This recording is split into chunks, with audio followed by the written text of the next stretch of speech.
अच्छा, ये तो हो गई बहुत ही। अब तस्वीर के हमेशा दो रुख होते हैं। हर इंसान जो है वो जाहिर सी बात है, लेकिन अब जो जिस एज में, जिस जगह पे, जिस रुतबे पे वो आ जाता है, ऑब्वियसली वो उसका प्रोफेशन जो है उस पर एक हावी भी रख होता है, एक रोल भी प्ले कर रहा होता है। आप एज अ पर्सन कैसे हैं? एज अ फैमिली हमेशा से ये क्वालिटीज़ थी कि लोगों के काम आना है, इश्यूज़ को ज़्यादा कंसीडर करते थे? देखिए, मैं शुरू से ही मैं तकरीबन मुझे 22-23 साल का अर्सा हो गया सियासत में, और हम सियासत में खिदमत के जज्बा लेकर मैं आया था। अच्छा।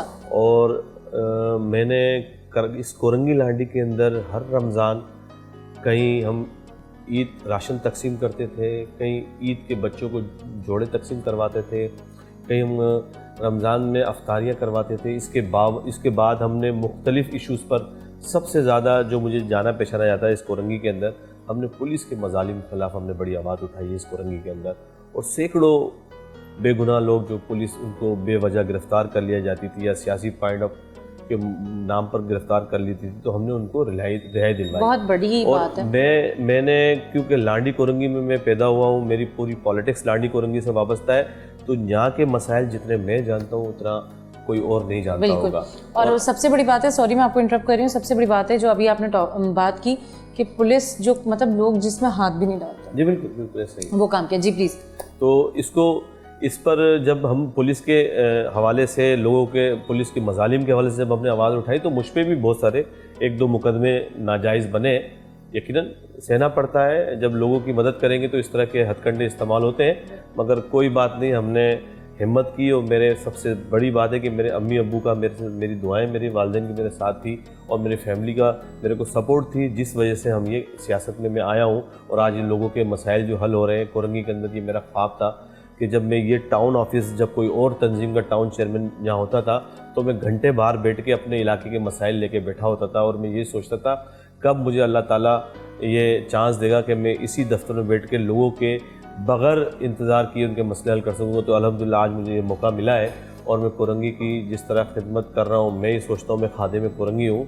और इंशाल्लाह आप देखेंगे, अब मुझे 8 या 9 माह का अर्सा हुआ इस कोरंगी के अंदर ज़िम्मेदारी संभालते हुए। तो आप ये कैमरा लेके जाएँ, लोगों से बात करें, उनके 100% नहीं तो कम से कम 70-80% तो उनके मसाइल हल हो रहे हैं। और मैं ये समझता हूँ जिस दिन 100% मसाइल हल हो जाएंगे, तो हमें अपने इलेक्शन में पाकिस्तान पीपल्स पार्टी को कैंपेन चलाने की भी ज़रूरत नहीं पड़ेगी। कैंडिडेट उम्मीदवार बैठेगा और सिर्फ निशान होगा तीर का, और लोग वोट डालेंगे। इंशाअल्लाह हम कोरंगी में करके जाएंगे और करके दिखाएंगे, क्योंकि हमारी टीम अच्छी है। इस जज्बे के साथ, इस अज़म के साथ हम कोरंगी के अंदर हम उतरें कि कोरंगी के जो मसाइल हैं वो हमारे अपने मसाइल हैं, इंशाल्लाह हम उसको हल करेंगे। बिल्कुल ऐसा ही है, और कोरंगी के मसाइल हमारे अपने मसाइल हैं।